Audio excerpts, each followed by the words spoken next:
नमस्कार साथियों, आज हिंदी दिवस है तो हिंदी दिवस की हार्दिक शुभकामनाएं।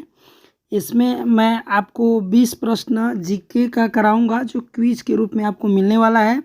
2023 से रिलेटिव इसमें प्रश्न आपको मिलेगा, तो जीके करंट अफेयर्स के रूप में आप इसको समझ लीजिए। और इसका सम्मेलन भी हुआ था, वो सब कुछ आपको मिलने वाला है।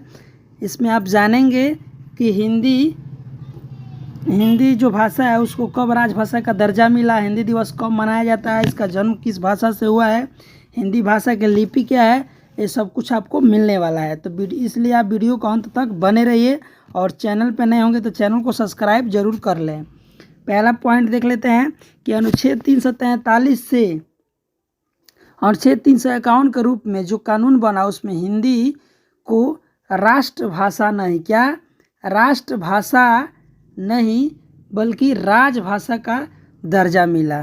किस अनुच्छेद के तहत? अनुच्छेद 343 से 351 में जो कानून बना उसके अंतर्गत राष्ट्रभाषा नहीं राजभाषा का दर्जा मिला था।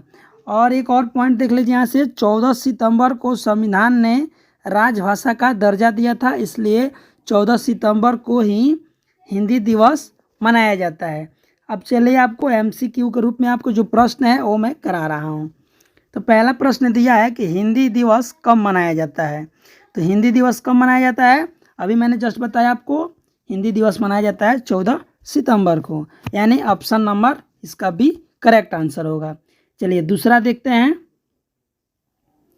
दूसरा क्वेश्चन है आपका, हिंदी शब्द किस भाषा का है, यानी कि हिंदी ही जो वर्ड है, हिंदी जो शब्द है वो कौन सा भाषा का शब्द है, तो फारसी भाषा का शब्द है, यानी ऑप्शन नंबर बी, हिंदी जो है खुद फारसी भाषा का शब्द है। चलिए तीसरा देख लेते हैं। तीसरा आपका प्रश्न दिया है कि हिंदी दिवस मनाने की शुरुआत कब से हुई, यानी हिंदी दिवस मनाने की शुरुआत कब से हुई, तो ये हुई आपको 10 जनवरी 1950 से, यानी 10 जनवरी 1950 से जो संविधान हुआ उसमें लागू किया गया था, तो 10 जनवरी 1950 से। चलिए चौथा प्रश्न देख लेते हैं। चौथा प्रश्न आपका दिया है कि हिंदी को राजभाषा का दर्जा किस वर्ष मिला था। अभी जो ने बताया कि हिंदी को अनुच्छेद 343 से 51 के बीच में 351 के बीच में मिला था, लेकिन आपको कब मिला था इसलिए मैंने डेट नहीं बताया था कि क्विज के रूप में आपको डेट मिलने वाला है। तो किस सन में इनको जो है राजभाषा का दर्जा मिला था हिंदी को, तो ये मिला था 1949 में। किस में? 1949 में, और 50 से मनाया जाता है। चलिए 5 नंबर प्रश्न देखते हैं। 5 नंबर प्रश्न दिया, किसने कब और कहाँ हिंदी भाषा को राष्ट्रभाषा बनाने को कहा था, यानी किसने कहा था। अब अगर जानते होंगे तो कमेंट में ज़रूर बताइएगा। इसको कहे थे महात्मा गांधी ने। किसने कहा था? महात्मा गांधी ने। कब कहे थे? 1918 में। कहाँ? 1918 में कहे थे कि हिंदी भाषा को राष्ट्रभाषा बनाना चाहिए। चलिए 6 नंबर प्रश्न देख लेते हैं। आपका नेक्स्ट दिया है कि गांधी जी ने हिंदी को और किस नाम से संबोधित किया था, यानी कि हिंदी को और किस नाम से संबोधित किया था, तो जनमानस की भाषा, इसीलिए बोले थे कि इसको राष्ट्रभाषा बना दीजिए, ये जनमानस की भाषा है। आगे मैं एक पॉइंट बताऊंगा जो आप अगर नहीं जानते होंगे तो जान लीजिएगा कि अभी तक भारत का कोई भी एक राष्ट्रभाषा नहीं है। चलिए नेक्स्ट देख लेते हैं। बोलने और लिखने की श्रृंखला में हिंदी भाषा का विश्व में कौन सा स्थान है, यानी हिंदी भाषा का पूरे विश्व में कौन सा स्थान है, तो तीसरा स्थान है। बोलने और लिखने की श्रृंखला से पहले भाषा कौन सा है, पहला जो है बोलने की भाषा में सबसे ज़्यादा महान कौन सा है, तो इंग्लिश है। इंग्लिश क्या है? International language. इसके बाद से आपका चीनी आ जाता है और उसके बाद से आपका हिंदी आ जाता है 3 नंबर। चलिए 8 नंबर प्रश्न देख लेते हैं। 8 नंबर दिया है, इस राज्य ने सबसे पहले हिंदी को आधिकारिक भाषा के रूप में स्वीकार किया, तो ये किया था अपना बिहार। क्या? बिहार राज्य ने सबसे पहले इसको अपना भाषा स्वीकार किया था, आधिकारिक भाषा। चलिए अगला देख लेते हैं। 9 नंबर प्रश्न आपका दिया है कि राष्ट्रभाषा गौरव पुरस्कार किस लिए दिया जाता है, यानी कि राष्ट्रभाषा गौरव पुरस्कार जो है, पुरस्कार का नाम है, वो किस लिए दिया जाता है। आपको क्या कीजिएगा तो आपको मिलेगा, तो ये मिलेगा तकनीकी विज्ञान लेखन के क्षेत्र में अगर आप काम करते हैं तो इसमें आपको राष्ट्र गौरव पुरस्कार मिलेगा, राष्ट्रभाषा गौरव पुरस्कार। चलिए 10 नंबर प्रश्न देखते हैं। 10 नंबर दिया है कि राष्ट्रभाषा गौरव पुरस्कार देने का क्या उद्देश्य है, यानी कि क्या मेन वजह है कि आप दीजिए। अभी इसके पहले देखिए कि किस उपलक्ष्य में दिया जाता है। अब आपको बताना है कि पुरस्कार देने का उपलक्ष्य क्या है, आपको क्या करना पड़ेगा। इसको पाने के लिए विज्ञान के क्षेत्र में हिंदी भाषा को आगे बढ़ाना है। जैसे मेडिकल का नाम, किसी मेडिसिन का नाम, पढ़ाई में अगर आप इंग्लिश के जगह पे हिंदी भाषा को थोड़ा सा बढ़ावा देते हैं तो इसके संदर्भ में आपको राष्ट्रभाषा गौरव पुरस्कार दिया जाएगा। चलिए 11 नंबर प्रश्न देख लेते हैं। आपका 11 नंबर प्रश्न दिया है कि राष्ट्रभाषा कीर्ति पुरस्कार किसको दिया जाता है। तो राष्ट्रभाषा कीर्ति पुरस्कार किसको दिया जाता है, लेखक को, व्यक्ति विशेष को, किसी विभाग, मंडल, समिति आदि को, इनमें से कोई नहीं। तो दिया जाता है आपको किसी विभाग, मंडल और समिति को दिया जाता है। चलिए 12 नंबर प्रश्न देख लेते हैं। दिया है कि राष्ट्रभाषा कीर्ति पुरस्कार का उद्देश्य क्या है।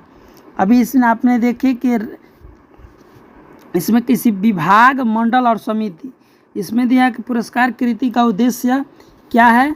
तो इसका उद्देश्य है आपको सरकारी कार्यों में हिंदी भाषा का प्रयोग करना। जैसे आप जाते हैं तो इंग्लिश बोलते हैं, अगर आप वहाँ पे आप पर हिंदी भाषा, अगर पूरे आपका स्टाफ लोग अगर हिंदी भाषा का सही रूप से यूज कर रहे हैं तो उसमें आपको राष्ट्रभाषा कीर्ति पुरस्कार दिया जाएगा। चलिए 13 नंबर प्रश्न देख लेते हैं कि विश्व हिंदी दिवस कब मनाया जाता है। यहाँ पे इंडिया के बारे में नहीं पूछा जा रहा है, विश्व हिंदी दिवस जो है वो कब मनाया जाता है। तो ये मनाया जाता है 10 जनवरी को। कब? 10 जनवरी को विश्व हिंदी दिवस के रूप में मनाया जाता है। चलिए 14 नंबर प्रश्न देख लेते हैं। 14 नंबर दिया है विश्व हिंदी दिवस को भारत में मनाने की शुरुआत कब और कहाँ से हुई थी। तो मनाने की शुरुआत हुई थी 1975 से, नागपुर जगह है वहाँ से प्रारंभ हुई थी विश्व हिंदी दिवस मनाना। चलिए 15 नंबर क्वेश्चन देख लेते हैं। 15 नंबर दिया है कि हिंदी किस लिपि में लिखी जाती है। हिंदी जो है किस लिपि में लिखी जाती है, तो देवनागरी लिपि में। अगर आप 9 के या फिर 8 के स्टूडेंट हैं तो आपको जान लेना बेहद ज़रूरी है, क्योंकि आप जब 10 का मैट्रिक का पेपर दीजिएगा, अगर आप हिंदी बोर्ड से हैं तो आपको उसमें देवनागरी भाषा के लिपि में लिखा जाता है। अगर हिंदी से देंगे तो देवनागरी, या इंग्लिश से देंगे तो रोमन। तो यहाँ से आप समझ लीजिए कि देवनागरी जो है अगर हिंदी में आप लिखेंगे तो देवनागरी लिखना पड़ता है। चलिए 16 नंबर प्रश्न देख लेते हैं। आपका दिया है कि हिंदी भाषा का जन्म हुआ है किससे, यानी किससे हिंदी भाषा लिया गया है, कहाँ से इसकी शुरुआत हुई। तो ये अपभ्रंश से हुआ है। किससे? अपभ्रंश से। इसका नेक्स्ट में मैं सीरियल से बता दूंगा कि किसके किसके भाषा से जाकर हिंदी निकला है। चलिए वो प्रश्न आ ही गया कि हिंदी भाषा का विकास का सही अनुक्रम क्या है। हिंदी भाषा मैंने सबसे पहले कहाँ से हुआ था, तो सबसे पहले आपका हुआ पाली, पाली के बाद प्राकृत, प्रकृत के बाद आपका अपभ्रंश, अपभ्रंश से तब हिंदी हुआ है। पहले पाली था, अब पाली से प्राकृत हुआ, प्राकृत से आपका अपभ्रंश हुआ, अपभ्रंश के बाद हिंदी हुआ था। तो इसका करेक्ट आंसर आपका ऑप्शन नंबर बी हो जाएगा। चलिए 18 नंबर प्रश्न देख लेते हैं। 18 नंबर दिया है कि हिंदी लिखने के लिए किस बोली को आधार बनाया गया, यानी कि किस बोली को मेन आधार बनाया गया है, तो खड़ी बोली को। किसको?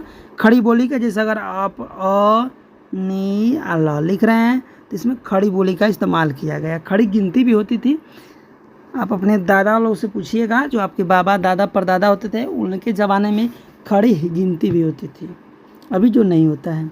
आप देखेंगे कहीं कहीं आपको अ अगर मिला है, आप आज के दरमियान में तो आप अ ऐसे लिखते हैं, लेकिन इसी अ को पहले ऐसे लिखा जाता था।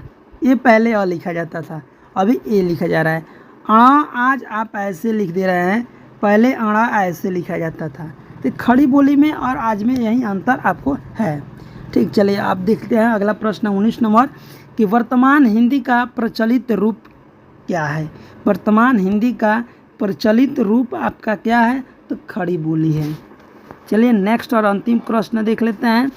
अंतिम प्रश्न और नेक्स्ट देख लेते हैं कि हिंदी में स्वतंत्र रूप से बोले जाने वाले अक्षर क्या कहलाते हैं।